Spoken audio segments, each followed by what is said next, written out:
Greetings, class, and welcome to week 8. It is midterm week, and we also will be covering resilience and physical security in chapter 9 of your book. So let's go ahead and get started. This won't take too long. You do have to take your midterm. All right, so let's talk a little bit about what resilience and physical security is. Physical security, pretty basic, keeping physical assets such as data centers, server rooms secured. Resilience, a little bit more complex. Resiliency, ensuring that the state of the system is secure. What do I mean by state of the system? Well, making sure that it is accessible, making sure that not just accessible by one, but by all. So a little bit of architecture this week in explaining the importance of security concepts and physical security controls. So how do we build resilience into the system? Well, a lot of tried and true ways. You have to look at the state of the machine. What do I mean by that? I mean, is it accessible? If a failure occurs, is there a backup in place to recover from that failure immediately or almost immediately? Random array of independent disks, or RAID, is a very simplistic way to ensure that. This is where you have multiple hard disks in place and data is spread across those hard disks. There are different RAID levels, mean whether they're going to be mirrored or partitioned. You can copy the system itself live and replicate it between systems. In virtualization, there are snapshots that you can take of a virtual machine at any one point in time, and then you can revert back to that snapshot if that VM fails. Images are very similar to snapshots, but it's the whole image of the machine, operating system, data, the whole 9 yards. Virtual desktop environment. This is good for very large offices with lots of workers. Think about a call center that employees are working off of a virtual machine through a dumb terminal. That dumb terminal basically having just peripherals, limited amount of compute, keyboard, mouse, monitor, and then network card, of course, and then everything is connected over the network. Backup of individual files, backup of media, online backups versus on-prem backups versus backups that you ship off to a third party, like a company called Iron Mountain, and they're stored there in case the building burns down. You have access to your backups, which is offsite storage versus on-site storage. Typically, you may keep copies in all 3 of these places. So that's what resilience is in a nutshell. Understanding the levels of RAID is very, very, very important. Striping, which is basically data is spread across all drives within an array. It has its benefit is it's better input output. Speed wise, its disadvantage, it's not fault tolerant. You lose the disk, it's gone, right? Mirroring is where you have 2 disks basically, and they're exact copies of one another. So if one disk dies, the other disk takes over. What do you have to do at that point in time? Well, you got to replace the bad disk. And then when you replace the bad disk, the good disk starts copying everything back to the new disk, and the mirror, stays that way. High read speeds from multiple devices. The disadvantages, it uses twice the storage as normal. RAID 5, which is a very common RAID. RAID 5, RAID 6 are very common. This is striping with parity and striping with double parity. They work similarly along the same lines. Data is striped or copied across drives with one drive used for parity or a checksum of all the data. Like with RAID 5, RAID 6 is like RAID 5, but has additional parity stored on another drive. So you have 2 copies of your parity data. right? Which makes it more resilient, because if the parity drive fails, well, you lost everything, or it's very hard to get it repaired. The advantages of RAID 5: data reads are fast, data writes are a little bit slower, and drive failures can be rebuilt as long as only one drive fails. You lose more than one drive, you are really in trouble. The disadvantages of it is if that drive fails, more than one drive fails, you're really out of luck. With RAID 6, allows for more than one drive to fail at a time, has slower write performance than RAID 5, and rebuilding arrays after a drive loss can be slow and impact performance of the system. RAID 10, which is kind of the best of both worlds, or all worlds, this is mirroring and striping. Data is striped across 2 or more drives and then mirrored to the same number of drives. It combines the advantages and disadvantages of both RAID 0 and RAID 1. It combines the advantages and disadvantages of both RAID 0 and RAID 1. It's just disadvantage. Okay. But it has mirroring and striping. So how do we back up media? Well, typically to physical tape, other disks, flash media, optical media, across the cloud, on-prem. Those are the 2 main changes in the last 10, 15 years, is how are we backing up the data? Where are we backing up the data to? All right. A lot of third-party options are out there for the backup of data. You have to take into consideration, well, if I'm backing up data across the internet, what is my bandwidth speed? Do I actually have enough time to back up the data before it changes again, or changes significantly? What is the reliability of that backup system? If it's going in the cloud, who has access to it? All right, so you have to take into consideration a lot of security questions and security models with it as well. If we're backing up locally, are we backing up from one disk to another disk? This is problematic in that if disk A fails, all my stuff is on disk B on another system. Great, I have an incredibly fast restore time. But if I have a ransomware attack, for example, and my data gets corrupted, well, my backup is local, the chances of it being corrupted are extremely high. And then you're paying out a ransom, or you're just out of business, which really is awful. All right, so how do we respond to these problems with resiliency, or to failures, I should say? Scalability is the big question there. So 2 thoughts about scalability: vertical and horizontal. Vertical scalability requires a larger, more power system, or device. All right, so we scale up. We add more power, we add more space, we add more processing power. Horizontal scaling uses smaller systems and adds more of them. This is what you see in cloud scalability a lot of times. A good example of this would be AWS auto scaling. So I have 3 web servers, my load automatically gets bumped up a few notches, say on a holiday or at certain times of the year. It's seasonal. And then instead of needing 3 web servers, I need 10. Well, horizontal scaling allows me to build out those additional 10 web servers. If I'm using an auto scaling group in AWS, I can do it, I can account for that and configure it to where when the demand is there, the servers are there. So that's horizontal scaling. So let's talk about the 3 major types of disaster recovery sites: hot sites, cold sites, and warm sites. Hot sites are the most expensive, the hardest to build out, but this is a mirror image of what you have in production.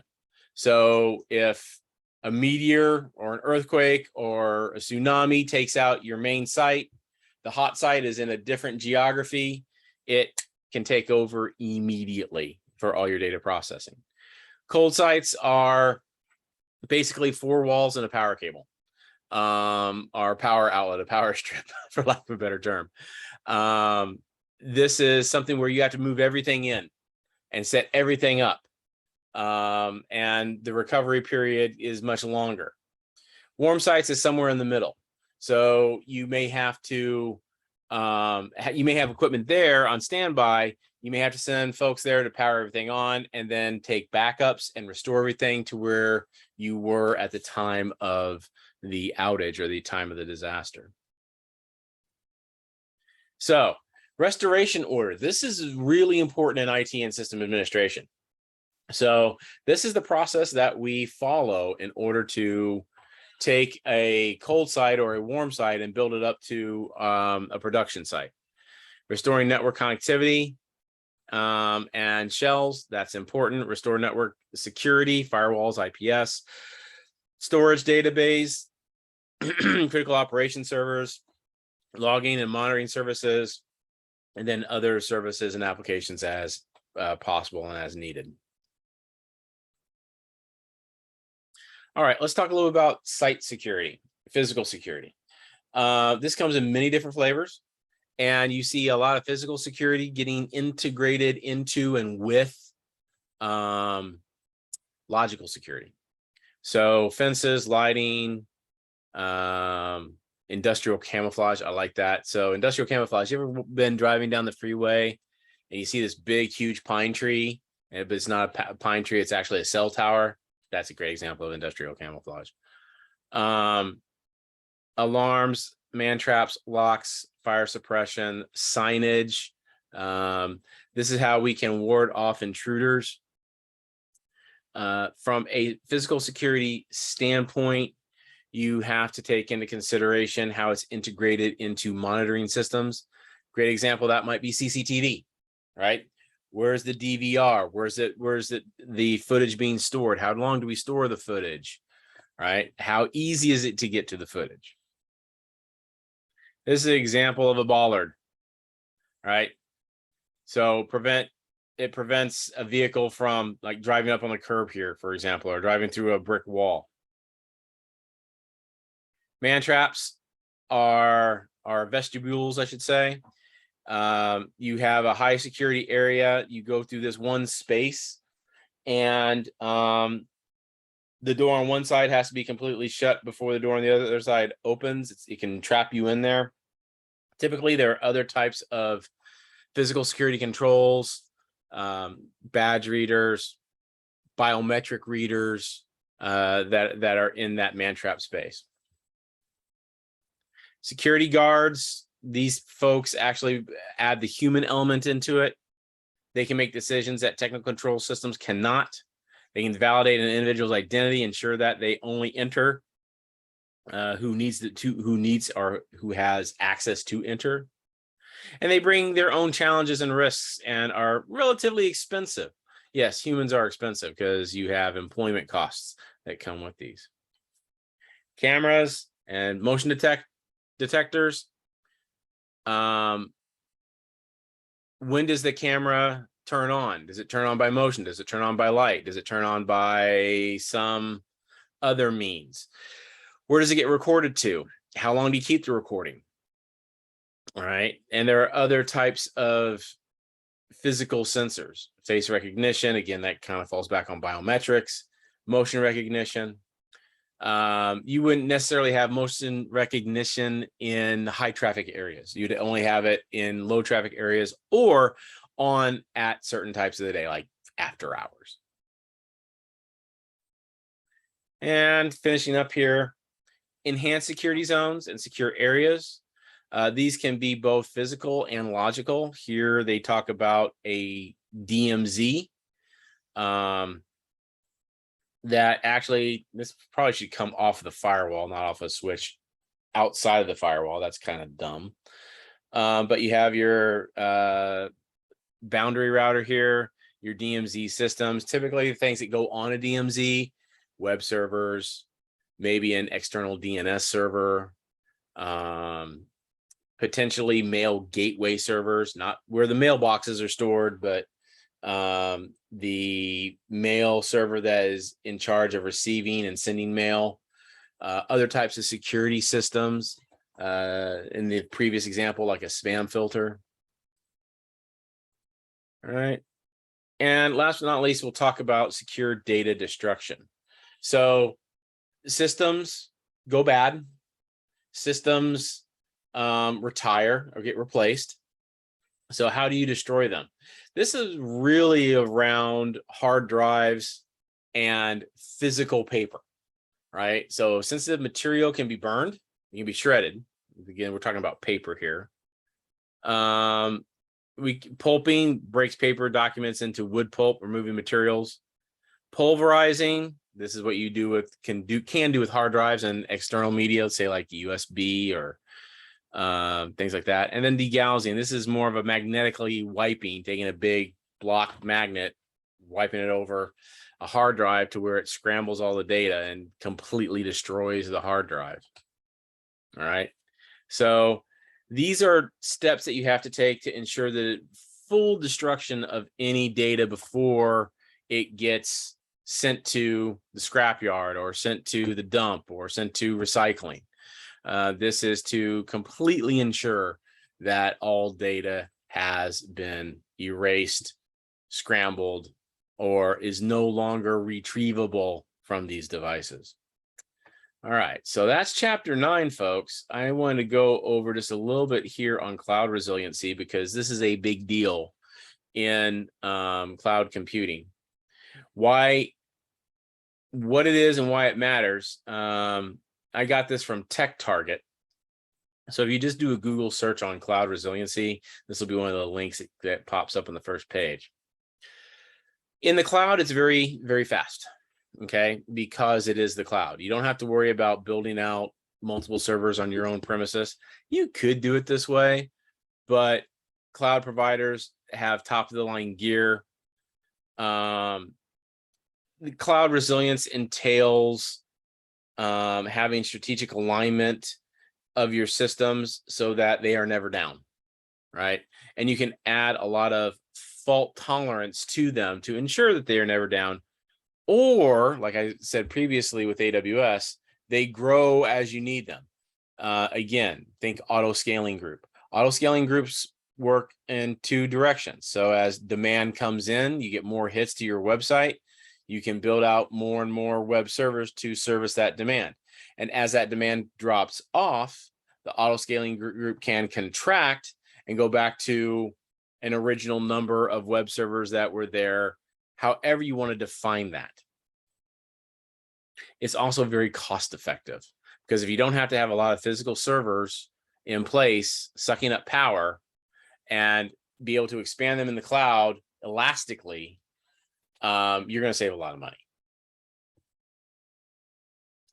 I like this little tidbit here. Every cloud journey is unique. This could be said about any type of IT journey.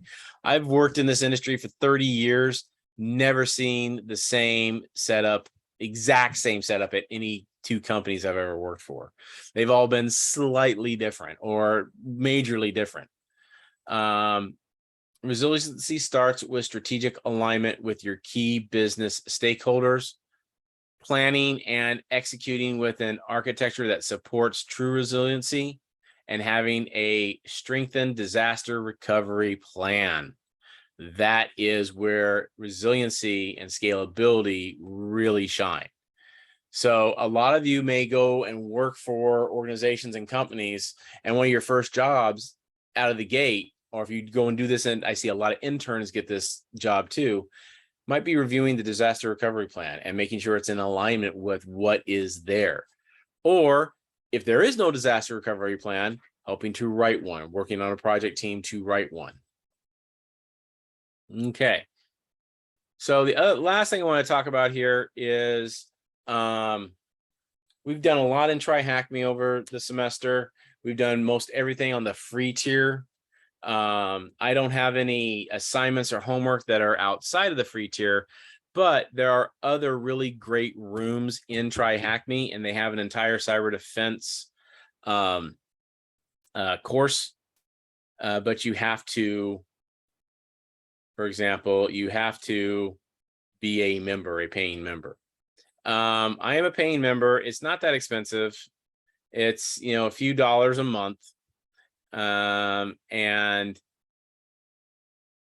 bring up my paid one here. I think that's my paid one. Yep, this is my paid account. So if I go to learn, I go to the cyber defense course. Right, I've already done a lot of these. When you get into security operations and monitoring, there's a lot of really good ones here, especially on Splunk. And there's a couple of rooms in this. I'm not sure if it's in this courseware, but they have some stuff on SIMs, security information and event management, although Splunk can be kind of a built into a SIM. All right. And there's individual machines in here. This is a great tutorial for Splunk. So if you get the opportunity to work in TryHackMe, if you have a paid account, I really suggest you do the Splunk rooms and look at SIMs in general. There might be another room or two in there on security, incident, and event management. Those are skill sets that employers are looking for. All right, they are highly looking for those skills. So if you can afford the $6.50 a month or $10 a month for TryHackMe's paid account, I highly suggest you get it. All right, so that's it for this week for week 8, chapter 9. I'm going to stop my share and I'm going to wish you guys a great week. Good luck on your midterm, and I'll see you next week. Have a great one.